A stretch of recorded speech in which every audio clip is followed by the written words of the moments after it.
Oncovisión es una empresa valenciana líder en el desarrollo y comercialización de equipos médicos para la detección y tratamiento del cáncer.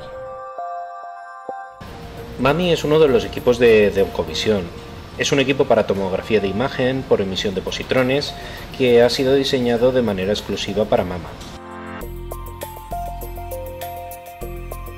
Una de las claves es la capacidad de ver lesiones muy pequeñas, que hoy en día es una de las piezas fundamentales para la prevención y sobre todo para el diagnóstico y el tratamiento efectivo del cáncer de mama.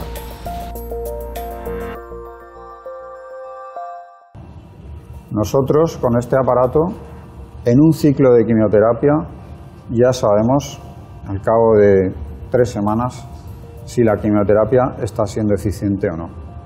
Esto es fundamental.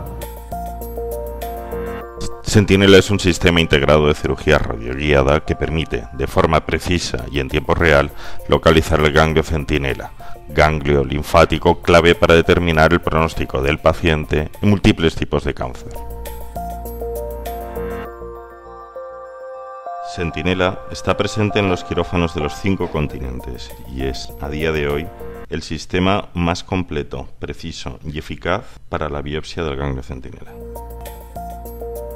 Es interesante también cómo te ayuda en una cirugía mínimamente invasiva porque reduces la incisión cervical en los pacientes y eso permite una más pronta recuperación del paciente, incluso se están dando de alta a los pacientes el mismo día de la cirugía.